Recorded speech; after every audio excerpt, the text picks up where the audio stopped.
Mm.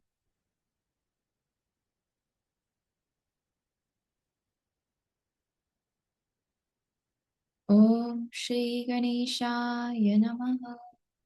Om Shri Saraswatyai Namaha. Om Shri Gurubhyo Namaha. Samasta Jana Kalyani Niratam Karunamayam Namami Chinmayam Devam Sadgurum Brahmavidvaram Sadgurum Brahmavidvaram. Om Parthaya Pratibodhitam Bhagavata Narayanena Swayam Vyasena Grathitam Purana Munina Madhye Mahabharatam Advaitaamritavarshini Bhagavati Ashtadashaധ്यायिनी Amba Tvamanusantatami Bhagavad Gita Bhavatveshini Namostute Vyasa Vishala Buddhe Pullaravindayata Netra Yena Tvaya Bharata Tailapurnaha Prajvalito Jnanamaya Pradipaha Prapanna Parijataya Totra Vetraikaparnaye Jnanamudraya Krishnaya Geetamritaduhe Namaha Sarvopanishado Gavo Dogdha Gopalanandanaha Partho Vatsasudhir Bhokta Dugdham Geetamritam Mahata Vasudevasutam Devam Kamsachanuramardanam Devaki Paramanandam Krishnam Vande Jagadgurum Krishnam Vande Jagadgurum. Hari Om. Hari Om, everyone. Wishing you all a very happy 2026. It's nice to be back in class with everybody. So it's ironic because even though the year has changed, really nothing has changed at the same time. And nothing will change unless we make a resolve to change. And that can happen on the 1st of January or the 29th of February every 4 years or whenever. But the real change, Gurudev says, is when we make a resolve to change. And so, we take every opportunity we get to try to start afresh and to try to change. And so we take the 1st of January as well. Okay, we are seeing Bhagavad Gita chapter 18. It is a chapter that starts with Arjuna's question on what is the difference between Tyaga and Sannyasa. And we saw how Bhagavan Krishna first gave the opinions of other people, and then he gave his own opinion. He gave his own thoughts. It's not an opinion for us. He told what it is. And he made it clear that Tyaga is not so simple. Neither is sannyasa. But he did say one thing. He said, do not give up yajna, dana, and tapas. Natyajyam. They ought not to be given up. And not only that, they ought to be done with the right bhava. What is the right bhava? The right bhava is a sattvic bhava. Tyaga can be tamasic, rajasic, or sattvic, Bhagavan Krishna had said. Tamasic tyaga is when we give up something that we ought to do, thinking that it is not the best thing for us at the time. So we don't think it's good for us, and we give it up. Rajasic tyaga is, I know this thing is good for me. I know it's what I ought to be doing. I know it's my duty. But some fear, some limitation prevents me from doing it. And finally, sattvic tyaga. In sattvic tyaga, what do we give up? We actually don't give up the action itself. We never ever give up duty. But what we do give up is the attachment to that duty. And we give up the insistence on results coming in a certain way. In short, sattvic tyaga is karma yoga. The bhava of karma yoga, do your best. Don't do your best, leave the rest. Do your duty and don't focus on the results. Don't insist on them coming in a specific way. Bhagavan, when he says this, the thought comes, well, why not just give up karma, like all karma? Why do we have to do our duty? Why do we have to hold on to duty? And the reason is, well, because doing our duty is what is going to give us the purity of mind that will allow us to transcend all karma. That is the first thing. The second thing, Bhagavan clarifies that it is impossible for somebody with a body, means somebody who's identified with this body, who feels the body is me, feels the body is mine. It is impossible for someone who has body identification to not act. So we might as well act in a way that will give us the best results and be the most conducive to our final goal. Bhagavan also said that when we do actions, we get different results. We get anishtam, ishtam, mishram. We get undesirable results. We get desirable results.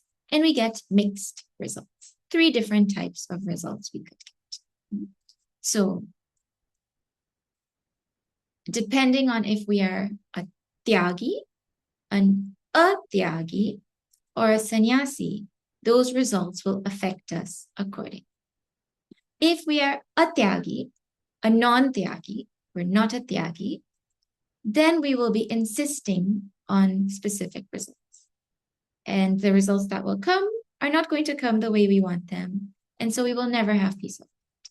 If we are a tyagi, meaning I have given up attachment to insisting on results coming in a certain way, the results will still come, but they won't affect my peace of mind and my balance so much. In fact, with this attitude, I will get peace of mind. And what about a sannyasi? A sannyasi is not affected at all by the results of karma. So now when you hear this, you think, well, that sounds good. How do I become a sannyasi? Because I don't want to be affected by these results. Sannyasi does not mean wearing orange clothes. Sannyasi here is talking about an attitude, right? And Bhagavan is going in that direction. He's taking our mind in that direction. But first he tells us the 5 factors required for karma, the 5 causes of karma. Because to go beyond karma, we need to understand it totally. What are the 5 factors we saw in the last class? For karma to take place, a body is needed, a physical substratum where the action is happening. The doer is needed, a karta, meaning a feeling of doership. The organs of action and perception are needed. Our pranas are needed for all the activities to take place. Or so many efforts are required for one karma. Right? And finally, deva, or the grace of the phenomenal forces.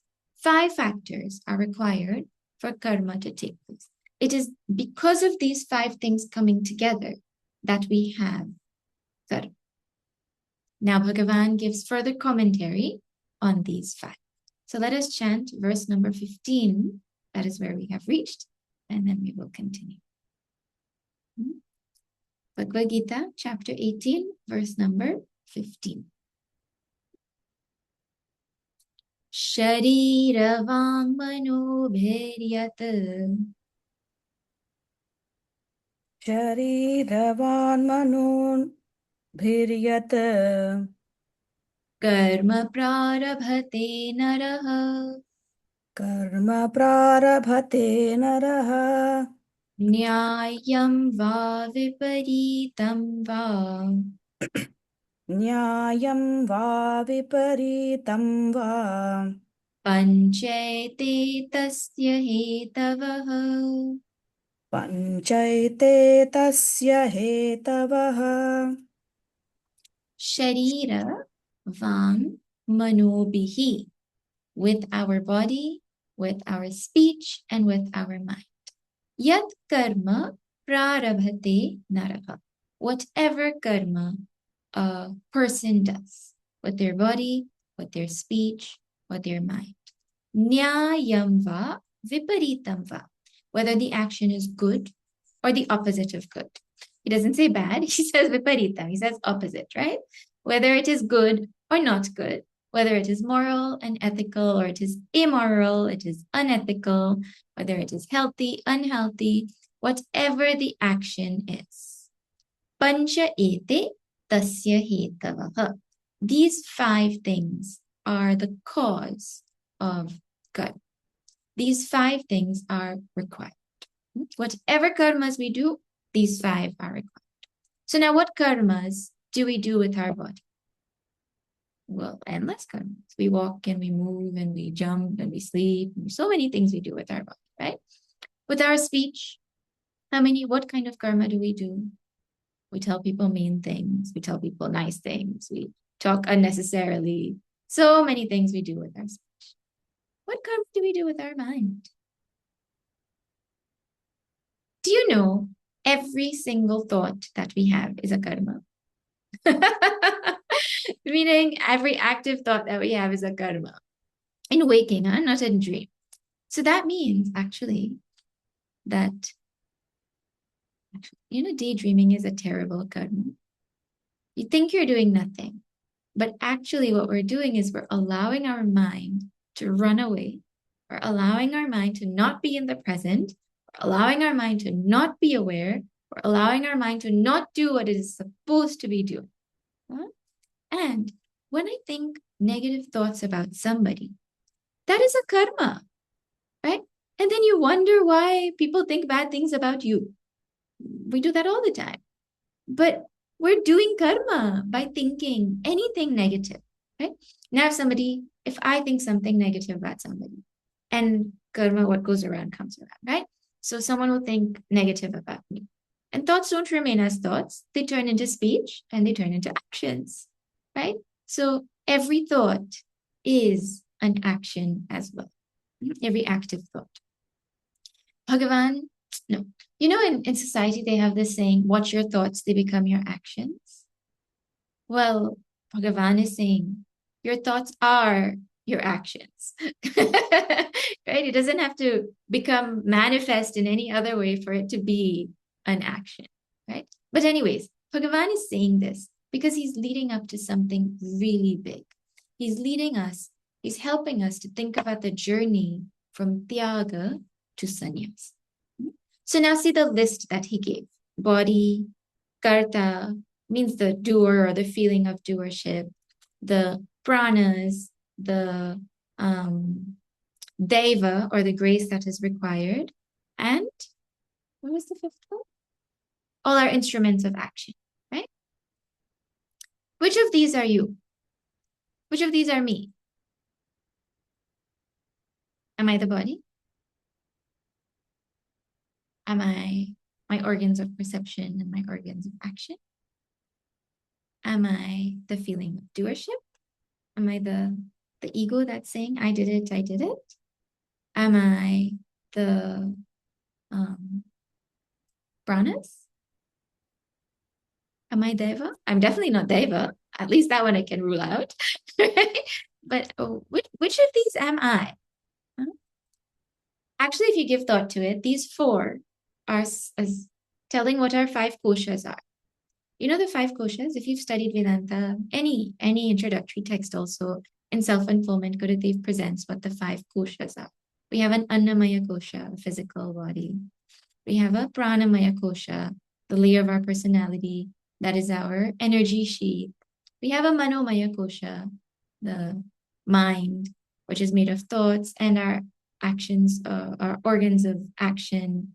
Then we have a Vijnanamaya kosha, where with our intellect and our organs of perception.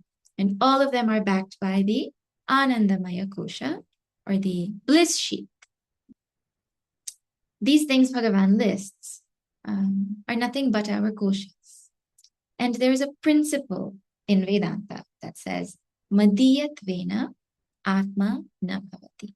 If I can see it, it cannot be me.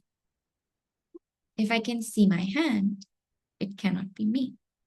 If I can see my thoughts, they cannot be me. Getting into something subtle, you just think now. Who are you and what is your role in the karma? Are you the doer? Most people, I mean, we think all kinds of things about ourselves, right? But most of us finally end up thinking, I am the doer. I am the one who's doing all of these things. Today, Bhagavan is going to challenge that thought. And if you came here for a nice, relaxing class, please change your mind. Sit up or leave class because Bhagavan is going to make our brains explode today if you haven't heard these ideas before. Okay, you follow it. If you don't catch it the first time, it's okay. We study these ideas only like 1,000 times in Vedanta over and over again. And so it'll keep coming. So just listen and see if you can catch it, right? Think now, who is the one who is doing? Is it me? If really I'm the one who is doing, then why don't things go the way that I want? If I'm doing, I should be able to do. I mean, things should happen the way I want. Right? So that's first thought. How much do I actually do? We saw an example some weeks ago, maybe that I can reap the vegetables, but there were so many other people involved in the planting and the growing and all of that, right? And then I say I grew them. In chapter 3 of this Bhagavad Gita, Bhagavan says, Prakritehi kriyamanani gunai karmani sarvashaha. Ahankara vimudhatma karta aham iti manyate. Actually, everything is going on just by the interaction of Prakriti. And the foolish ahankara, the foolish ego, thinks I'm the one who is doing. This is what Bhagavan says in chapter 3. Means he's saying, maybe you're not the doer. Just put a pin in that, right? Hold on. Maybe it's not. Now say, then is Bhagavan the doer? Well, if you say Bhagavan is the doer, then that means all the wicked things that are happening in the world, Bhagavan is making them happen? No. Bhagavan's not making the wicked things happen. He's only making the good things happen. Well, then who's making the wicked things happen? They're happening on their own? No. He's not making anything happen. Well, then where did this cosmos come from? From thin air? Okay, well, where did that thin air also come from then? Who is making things happen? Who is doing all this? Oh, no. Brahman, the self. Right? There's that other word, the self. This object, this thing that I talk about in the distance. But the self is akarta, abhokta, non-doer, non-experiencer, avyaya, unchanging. If Brahman does something, then Brahman has changed from non-doer to doer. And Brahman has to face the consequences. And Brahman is not of the nature of infinitude anymore. So you're stuck always. Who is the one who is doing? I am the one who's doing. Now, this thinking is supposed to help us move in the direction of giving up the feeling of doership. This is the fundamental solution to our problem of sorrow and delusion. When you have weeds in your garden, you can cut them every time you mow your lawn, or you can pull them from the root. So Bhagavan is presenting the solution where we can pull it from the root. It's a little head cracking, but it's very enjoyable logic. So let us see what Bhagavan says. It's a big jump now from verse 15 to verse 16. In fact, if you just missed this one verse, no, forget that. If you missed no verses, you might think, what did I miss? Is there a verse that's missing? Did you skip a verse? It's a big jump now. So now let's see. We'll go slowly and catch the ideas. This is verse number 16. Tatraivam sati kartaram Tatraivam sati kartaram atmanam kevalam tuyah आत्मानं केवलं तु यः पश्यत्यकृतबुद्धित्वात् पश्यत्यकृतबुद्धित्वान् न स पश्यति दुर्मतिः. न स पश्यति दुर्मतिः. That akrita buddhitvan becomes akrita buddhitvat because of sandhi. Alright. Tatra evam sati. This being the case, what being the case? That all karmas done by body, speech, and mind are actually happening by interaction of these five factors, which he mentioned: body, organs of action, etc., all those five things. This being the case, that those five factors are the causes of karma, then kartaram atmanam kevalam tuyaha pashyati akrita buddhitva nasa pashyati durmati. Whole sentences there. He says, the one who thinks that the Atma is the one who is doing. I am the one who is doing. It is because of akrita buddhi, because of lack of thinking. And that person is durmati. That person is ignorant. That person doesn't know anything. To say the Atma or I am doing. So now let us go step by step. This word Atma or this word self, first of all, please don't translate Atma as soul, because soul has so many different connotations. You don't really know what you're talking about when you say soul. So we use the word Atma as Atma and try to understand what that Atma means. In this context, when the word Atma is being used for the self, right, it means that in whose presence all things are happening. In Sanskrit, yasya sannidhi matrena. For example, if you've watched On a Quest, Gurudev's biography, right, movie, the example comes there also.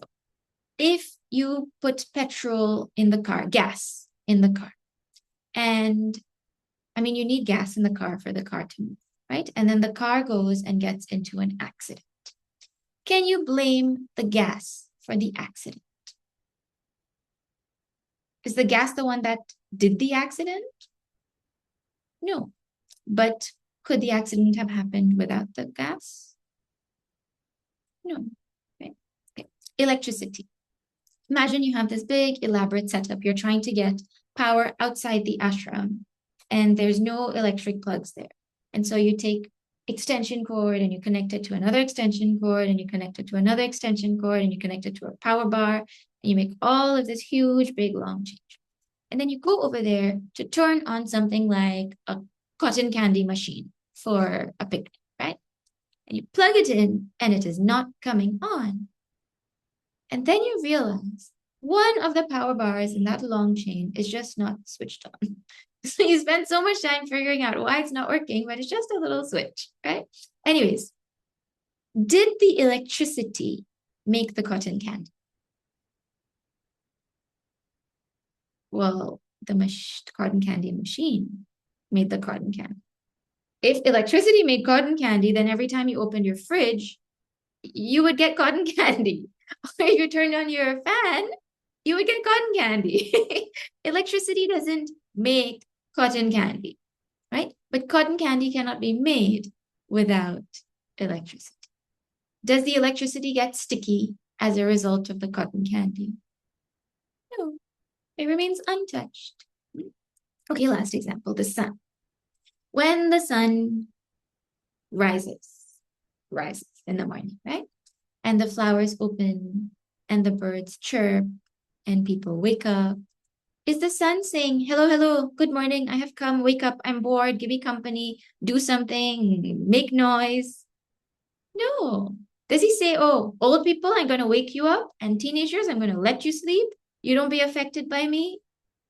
The sun doesn't do anything actively, but everything happens because of the presence of the sun. And the sun, even though everything is happening because of it, it remains untouched, it remains uncontaminated. Like if the sun is reflecting in a dirty drain, does that make the sun dirty? I mean, if you say, imagine if I think that the reflected sun is the real sun, and I'm like, oh, the sun got dirty. You'll be like, you don't just don't understand. And you'll leave me, right? So something's wrong with her, just leave her and go. The sun doesn't get dirty because it is reflected in a dirty tree. Now, all of this to say, the self or the Atma is pure, uncontaminated, untouched, unaffected by anything that is happening in the universe. Now, see the body. Is the body affected? Well, yeah, of course the body is affected. It goes through change, it goes through pain, it goes through all kinds of things, right? Are the pranas affected? Well, yeah. Sometimes my digestion doesn't work. Sometimes it works too much. Sometimes my circulation doesn't work. Sometimes my breathing is terrible, right? Is my mind affected? It's always sad, always frustrated, always confused, always whatever. My intellect, always confused. What is the nature of the self? Sat, Chit, Ananda. Satyam, Jnanam, Ananta. If the self can be contaminated or affected, it will not be of the nature of Ananda. It will not be of the nature of infinitude. It will be happy sometimes. It will be sad sometimes. And you might say, well, I'm not contaminating the self. What are you saying, right? The self is who I really am. That is who I am, right? Now, do I feel that I am the doer of actions? Do you feel that you are the doer of actions? Well, yeah, right? Now see, the biggest implication of thinking that the self is the doer is that you can never get moksha. If you hold on to the theory that it is possible for the self to do action, moksha is impossible. What is moksha? Moksha is freedom from all sorrow. Moksha is freedom from all bondage. Moksha is freedom from all limitations. Right? Now, if the self is the doer, if the self, the Atma, is the doer, then by the law of karma, it is bound to reap results. Correct? Because whoever is the doer is also the experiencer of the results. So that means even if you get moksha, you're still stuck because your life will be just as it is right now. So then what's the difference? What is moksha? Oh, no, maybe there is no difference. But the lived experience of Mahatmas is that there is a difference. There is something called moksha. So there is a state where the self is unaffected by all of this. So the self who I really am is never the doer of actions. Right? Because whoever is the doer of actions is going to suffer the results. You know, this principle is mirrored in law also. If I do the action, I am the only one who has to face the results. You know, if I go and I do something that has to make me go to jail, whatever it is, right?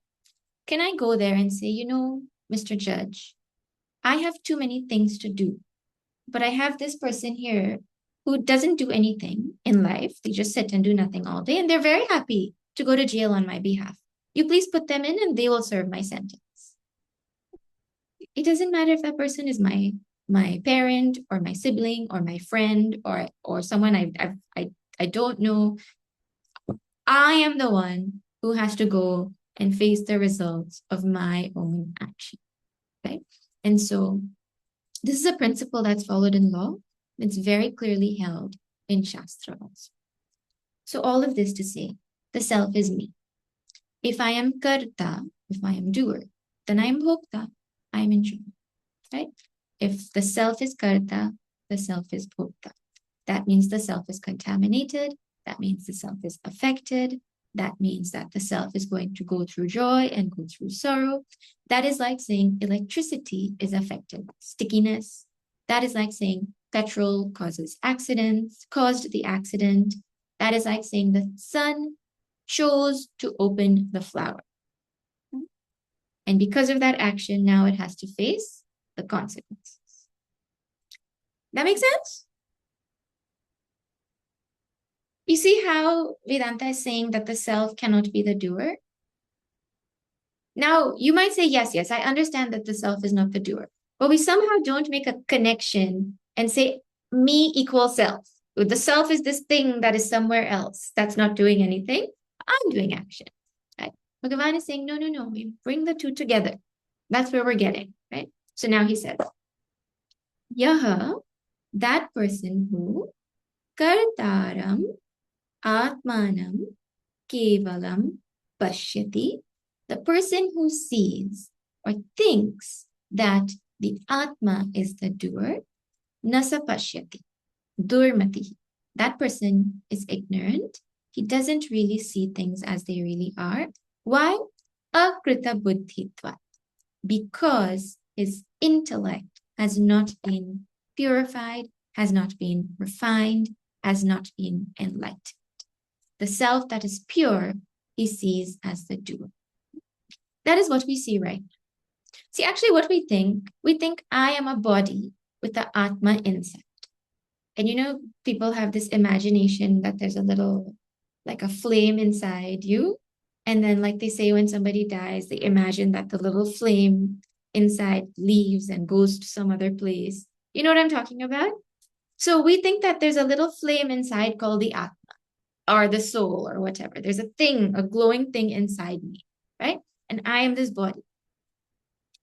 The correct understanding is I am the Atma, the all-pervasive Atma, not a little glow inside somewhere. And I temporarily have a body. And whether I have a body or not, I still am. My body can't exist without me, but I can exist without a body. And Atma is completely separate from the 5 factors that are responsible for action. That is a very important point to remember. Atma is separate from the 5 factors that make action happen. Even doership or the karta belongs to my body, mind, and intellect, not to the Atma. All the limitations of my body, mind, intellect, including my ego, are not me. There's so much vichara that is done in Vedanta to drive this point home. But the simplest one is the one I mentioned at the beginning. Madiyatvena atma na bhavati. If I can see it, if it is mine, it cannot be me. If something is mine, it cannot be me. It's a really cool thing. Have you ever seen your eyes? Leave your eyes. Have you ever seen yourself? Do you know what you look like? Well, I'm looking at myself right now. Of course, I've seen myself. No, I don't mean in a reflecting medium. I don't mean in a mirror. I don't mean in a photo. Have you seen yourself the way you see other people? No. It's so, the first time I heard this idea, I was like, wow, that's true. We don't think about it usually, right? The other thing is now, okay, so leave me. Then you go to your eyes. My eyes are the ones my eyes are the ones that are seeing. Can your eye ever see itself? Check out its color. Oh, nice eye color. Eye? Some people will say, well, you can take out one eye and see the other eye with it. That's not seeing. If I can see my body, it means it's not me. It means the problems of the body are not. If I can see my mind, it's not me. Can you see your mind? Can you see your thoughts? Well, yeah, of course I can see my thoughts. That's what I'm supposed to sit and do in meditation. Observe my thoughts. If I can see my thoughts, they're not me. That means the agitations of my mind are not me. If I can see my intellect and all its problems, it cannot be me. Do you see your doership? Do you see somebody inside you saying, I did it, I did it, I did it? Yeah. That cannot be me either. If I can see it, it cannot be me. I am free from all of it. The implication is told in the next verse. Now, if you didn't get this, or if you're like, what? What? It's okay, don't worry, it will come again and again and again. And if it was something that interested you and you're like, I don't want to wait for it to come again, well, there's this really amazing book called Hymn to Badrinath, written by Swami Tapovanam and commented on by Swami Chinmayananda. If you want full Vedantic philosophy, clearly presented in a super succinct form, check this book out. It's really, really amazing. And Gurudev's commentary is phenomenal. But Swami Tapovanamji's logic also is just mind blowing, right? So it's pure Vedanta at its best. Okay. Now, before we go on, let's just talk about this last word in the verse, akrita buddhi. Akrita buddhi is a buddhi that has not been refined, that thinks that Bhagavan is doing or the self is doing, that thinks I am doing, right? So the solution is to train, to educate, to refine, to culture the intellect. How? Bhagavan Adi Shankaracharya gives a phrase in the Bhashya that helps us to think about it. It is by studying the words of the Upanishads from the Guru with logic. Means I should study the words of the Upanishads, not directly, but with a Guru. And whatever he says, I should not just believe. I should think about it and it should make sense to me. No belief. Belief is not invited over here. Why? See, imagine you tell me, no, I believe you, I'm not the doer. Right? I believe you. You don't need to say anything else. Does that solve my problem of sorrow? Oh, that doesn't do anything. That's just more words, right? A person who has blind faith and parrots like that is like Gandhari. You know, Gandhari who voluntarily put a blindfold over her eyes. That is like putting a blindfold over the eyes of our logic and our reasoning, which are such an inherent part of our antakaran, right? It is imperative for us to understand. It is imperative for it to make logical sense to us. And the tradition goes so far as to say, yukti yuktam vacho grahyam.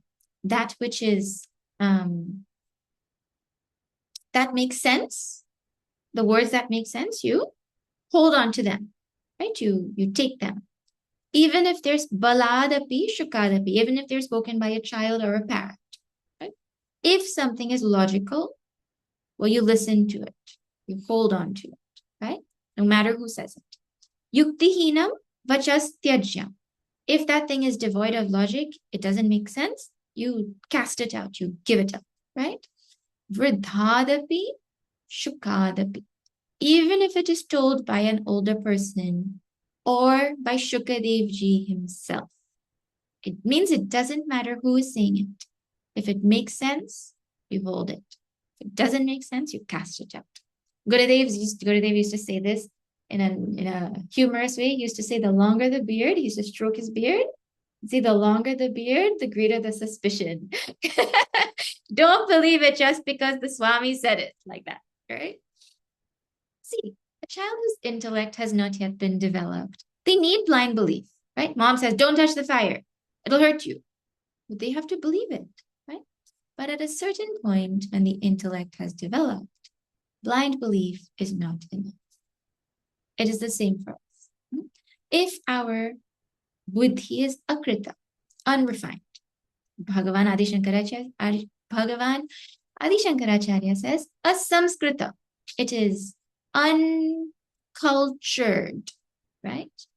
Well, then you can't see the world at a more fundamental level. For example, Gurudev describes this man. It's called the man of observation. He sees the wind blowing and the trees shaking, and then he sees it start to rain. And his conclusion is that the trees shaking causes the rain. That is his belief. You can't tell him otherwise, because for him, seeing is believing. Right? That is the case with our intellect right now. The result of that is I will always remain in sorrow. And unfortunately so. I know someone, well, I know of someone who some years ago, maybe 15, 20 years ago, they bought some cryptocurrency, like $50 worth of cryptocurrency or something, right? Today it's worth like millions. The only problem is, I don't know this personally, but I was told that to access your cryptocurrency account or whatever, you can enter your password only 3 times. The third time, if you enter a wrong password, then you lose everything. Like your thing gets deleted. So this person, she has entered her password 2 times and they've been wrong, and she doesn't know what it is. And there's no forgot password option.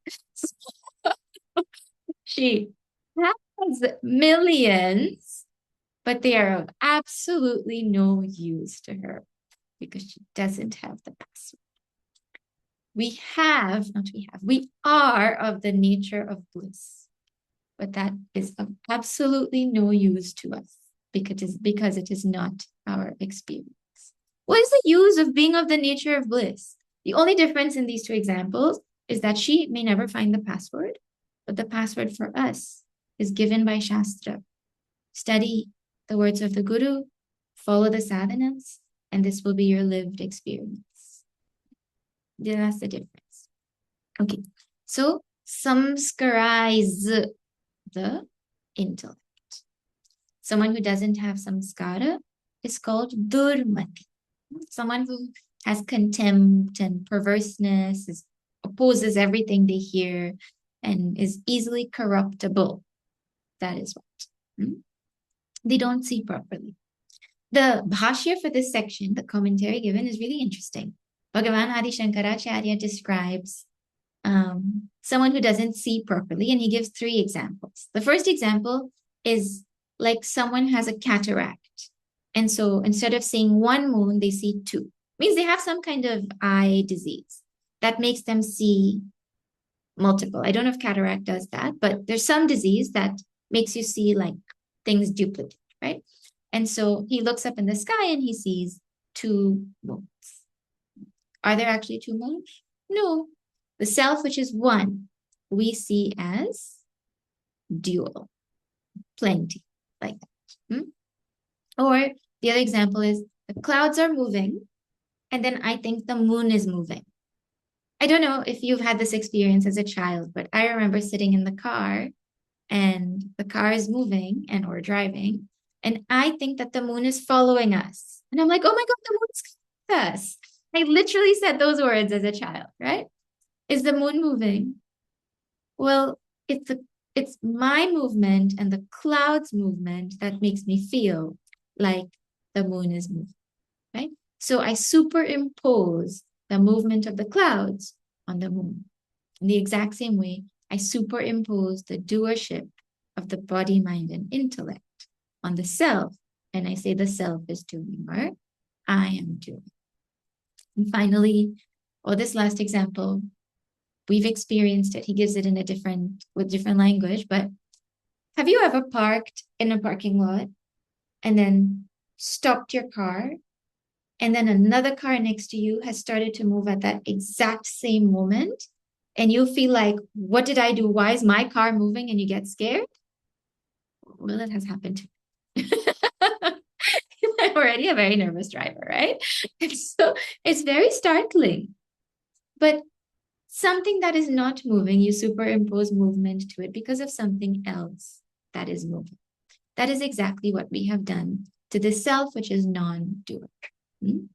And so the doership is superimposed on the self because the intellect has not been refined by Shastra. It doesn't matter how many PhDs we have, if we don't have the knowledge of the Upanishads given by a guru, and that make logical sense to us, we will remain exactly as we are. So then the next question will be, well, what is the right vision? If this is the wrong vision, what is the right vision? And how do I get there? Right? So let us chant. This is now verse.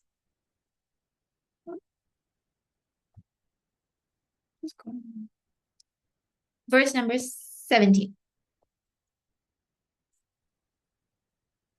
Is everyone still alive? You're still here, so congratulations. Yasya naham krito bhavaha यस्य नाहङ्कृतो भावः buddhiryasya na lipyate बुद्धिर्यस्य न लिप्यते hatvapi sa imalokan हत्वापि स इमा लोकान् nahanti na nibadhyate. न हन्ति न निबध्यते. This verse has a really strong line in it. See what it says. Yasya na ahankritaha bhavaha. The one that doesn't have a sense of doership, who doesn't feel I'm doing. Buddhir yasya na lipyate. And that mind which is not contaminated because of attachment to result, right? So they have a buddhi that is not contaminated because they're not attached to results and actions and all of that. And they don't feel I'm doing. What is the consequence? Hatva api sa imalokan nahanti nanibhatyate. Even if he destroys the whole world, well, worlds, well, only Bhagavan can destroy worlds. Even if he destroys all the people in all the worlds, right? Nahanti, he's not killed anyone. And nanibhatyate, he's not bound also. What? You imagine somebody falling asleep in satsang, or someone just joins, right? Like 30 seconds ago, they just joined, and they hear this sentence that even if you go and you kill everybody, well, you haven't really killed anyone, and you're not bound by it.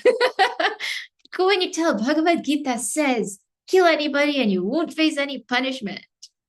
That is not what Bhagavad Gita is saying on record. Remember, the context is the battlefield. Arjuna has to fight with and kill wicked people on the other side. He has to fight with Dronacharya, his guru, Bhishma, Pitamaha, his grandfather, and he doesn't want to. And Bhagavan is saying, he thinks he's going to get papa, right? Bhagavan is saying, even if you do that, which you have to do, don't be scared because you're not going to get papa, right? If you have this attitude that you're not the one who is doing, you're not going to get the papa. Okay. So now the chapter started with the question, what is tyaga and what is sannyasa? We saw tyaga is doing our kartavya, our duty, without likes and dislikes, without expectation of any results, i.e. karma yoga, and it is done for purity of mind. Sannyasa is answered here. This attitude, this renunciation of all doership, of all enjoyership, is what is called sannyasa. The clarity, the conviction, the experience that I am not the doer, but the body, the mind, and the senses are doing in my presence. So who am I? I am the Atma, the uninvolved witness, like the sun in whose presence things happen and flowers open. Now, to even understand this theoretically and to wrap our heads around it theoretically is very difficult. We kind of get it, but really don't get it. How much more difficult it is for it to become our experience, right? But so to help us to understand this and to get there, Bhagavan goes into details on karma so we can understand it properly and how it works, so we can think about it properly with the final purpose of coming to realize I am not the doer. So now a full exposition on karma is going to be given. Even if somebody is not interested in coming to see how I'm not the doer, right? This section that is coming up, Guruji titled it Vision of Transformation in a Different Place, meaning it's a very practical section of the Bhagavad Gita, which gives us insights into actions from all different perspectives. But so that's what's coming up. We're going to see wonderful things about action at a very practical level, at our level. But a really big learning from this section is that the biggest problem in our life is I think I am the doer when I'm really not. Have you seen Well, parents these days who like video games, a lot of kids that have now become parents love video games, right? Have you seen? They like to play PlayStation and Xbox and whatever. And then they get kids, and then their kids see them playing, and then the kids also want to play. But they don't want the kid to play because the kid's going to mess up their game. So I actually saw some memes and all where they give the child the same remote that they have. They have multiple remotes. So give the child the remote, but the remote is not connected to the console. So I mean, now it's all Bluetooth and all, so you really don't even know if it's connected. But the child is moving buttons, and the child thinks they're actually making things happen. Correct or wrong? Oh yes, look what I did. They have full sentiment they have. But what are they actually doing? Absolutely nothing. We look at them and we laugh. But now it is time to turn the spotlight onto ourselves because Mahatmas look at us in the same way. But they don't laugh because of compassion, right? They don't laugh. They look at us with understanding, not with laughter, but they see how the same way that the child thinks that they're the one making things happen, we think I am the doer making things happen. Really, it's not. Really, it's the interaction of the gunas of Prakriti going on. And I am the uninvolved witness because of whom all that is going on. I'm untouched, I'm unaffected by the sorrows, the troubles, the pains of the body, the mind, and the intellect. So then you might think, well, what can I do to remove this feeling that I'm the doer? I don't want to wait till I'm realized. I mean, that's like so long away for some of us, right? So then what can I do right away? Because we study this knowledge and it should become immediately practical, right? So a few things we can do immediately as sadhanas to try to reduce this feeling of doership. Okay? The first is, well, we can count. Start one. These are really simple and really wonderful sadhanas. When you do an action or you achieve anything and you say, look, I got this degree, for example, right? We've all gone and studied and gotten degrees and accomplishments and all of that. You sit and you count the number of things that I contributed to the action versus what others contributed to the action. How many things did I do because of which I got this result? And how many things did other people do? Which list do you think will be longer? Actually, if you give thought, your list, proper thought, your list will end up like 1%, and the other list will be 99%.